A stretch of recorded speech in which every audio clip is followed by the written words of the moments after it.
ভারত কেন এড়িয়ে যাচ্ছে বাংলাদেশকে? ভারতের উত্তর পূর্বাঞ্চলের 7 রাজ্য, যাদের একত্রে বলা হয় 7 সিস্টার্স, এই অঞ্চলের সঙ্গে কলকাতার সংযোগ বহুদিন ধরেই কৌশলগতভাবে গুরুত্বপূর্ণ। এতদিন পর্যন্ত এই সংযোগের মূল নির্ভরতা ছিল বাংলাদেশ এবং চিকেন স্নেক করিডোরের ওপর। তবে সাম্প্রতিক কূটনৈতিক উত্তেজনার প্রেক্ষাপটে ভারতের এক নতুন পরিকল্পনা ঘিরে আলোচনার ঝড় উঠেছে। 7 সিস্টার্স, অরুণাচল প্রদেশ,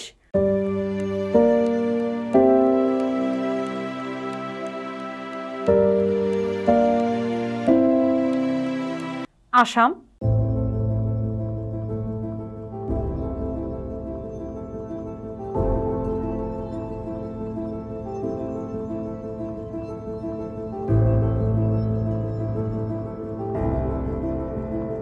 মেঘালয়,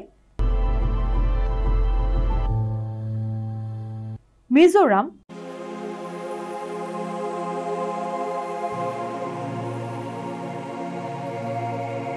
নাগাল্যান্ড,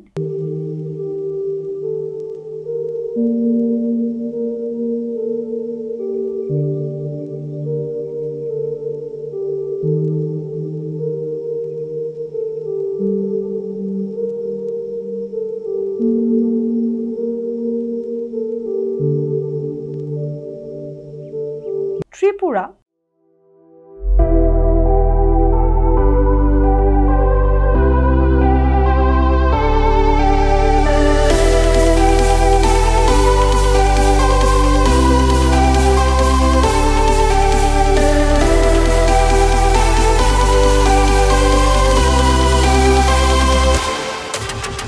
মণিপুর,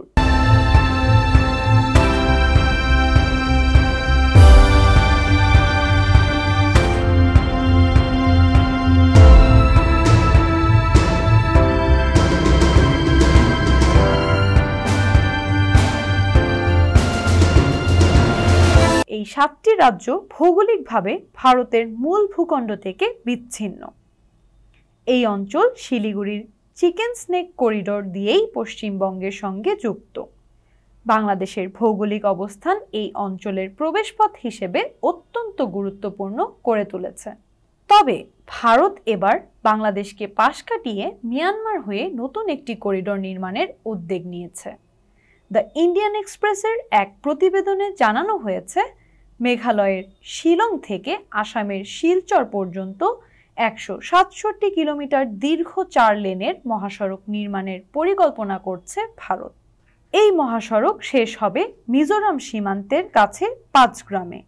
এই প্রকল্পের সবচেয়ে গুরুত্বপূর্ণ অংশ হল সমুদ্রপথে যুক্ত হওয়া। কলকাতা বন্দর থেকে সোজা মিয়ানমারের রাখাইন প্রদেশের সিত্তে বন্দরে যাবে পণ্যবাহী জাহাজ, যেখান থেকে কালাদান নদী হয়ে যাবে পালেতুয়া এবং সড়ক পথে মিজোরামের জোরাইনপুয়ের সঙ্গে যুক্ত হবে। এই বিকল্প করিডোর প্রকল্পের জন্য ভারত সরকার ইতিমধ্যেই 22,864 কোটি রুপি বরাদ্দ করেছে। 2030 সালের মধ্যেই এই প্রকল্প সম্পূর্ণ করার লক্ষ্য নির্ধারণ করা হয়েছে। তবে বাস্তবায়ন নিয়ে রয়েছে কিছু প্রশ্ন, বিশেষ করে রাখাইন অঞ্চলের নিরাপত্তা পরিস্থিতির কারণে। এই বিকল্প করিডোরের পেছনে কেবল ভৌগোলিক নয়, রয়েছে কূটনৈতিক ব্যাখ্যাও। বাংলাদেশ শেখ হাসিনা সরকারের পতনের পর ডক্টর মোহাম্মদ ইউনূসের অন্তর্বর্তী সরকারের শাসনামলে ভারতের সঙ্গে সম্পর্ক কিছুটা শীতলতা এসেছে। মার্চ মাসে বেইজিংয়ে এক বক্তব্যে ডক্টর মোহাম্মদ ইউনূস বলেন, উত্তর পূর্ব ভারত ভূমিবেষ্টিত, আর এই অঞ্চলের জন্য সাগরের একমাত্র অভিভাবক হলো ঢাকা। তার এই বক্তব্যের পরপরই ভারতের নতুন করিডোর পরিকল্পনা সামনে আসে। উত্তর পূর্ব ভারত শুধু অর্থনৈতিকভাবে নয়, কৌশলগত দিক থেকেও ভারতের জন্য অত্যন্ত গুরুত্বপূর্ণ। চীনের ক্রমবর্ধমান প্রভাব মোকাবেলায় এই অঞ্চলকে সামরিক দিক থেকে শক্তিশালী করা ভারতের অন্যতম অগ্রাধিকার। এই নতুন করিডোর ভারতীয় সেনাবাহিনীর অবস্থান মজবুত করার পাশাপাশি উত্তর পূর্বাঞ্চলে উন্নয়ন প্রকল্প বাস্তবায়ন সহজ করবে। একদিকে বাংলাদেশের সঙ্গে রাজনৈতিক উত্তেজনা, অন্যদিকে মায়ানমারের জটিল নিরাপত্তা পরিস্থিতি। এই দুইয়ের মাঝেই ভারত তার উত্তরপ্রদেশের ভবিষ্যৎ সংযোগ নিশ্চিত করতে মরিয়া। এই করিডোর যদি বাস্তবায়িত হয় তবে বাংলাদেশকে বাদ দিয়ে ভারতের সবচেয়ে দূরবর্তী অঞ্চলের সঙ্গে যোগাযোগের এক নতুন দিগন্ত উন্মোচিত হবে। ভারতের উত্তর পূর্বাঞ্চলের 7টি রাজ্য, যাদের বলা হয় সেভেন সিস্টার্স, আজকের ভূ রাজনীতিতে এক নতুন আলোচনায় কেন এই অঞ্চল এত গুরুত্বপূর্ণ, আর বাংলাদেশকে পাশ কাটিয়ে কেন ভারতের নতুন করিডোর।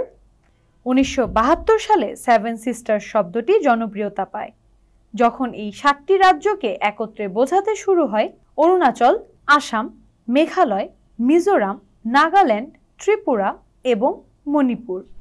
আসুন জেনে নেই প্রতিটি রাজ্য সম্পর্কে সংক্ষেপে। এই অঞ্চল ভারতের জন্য শুধু অর্থনৈতিক নয়, কৌশলগত দিক থেকেও অত্যন্ত গুরুত্বপূর্ণ।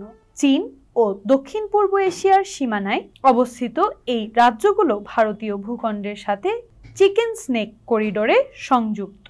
বাংলাদেশের ভেতর দিয়ে যোগাযোগ ঝুঁকিপূর্ণ হয়ে পড়ায় ভারত এখন বিকল্প হিসেবে মায়ানমারের রাখাইন প্রদেশ ও সমুদ্রপথে নতুন করিডোর নির্মাণের উদ্যোগ নিয়েছে।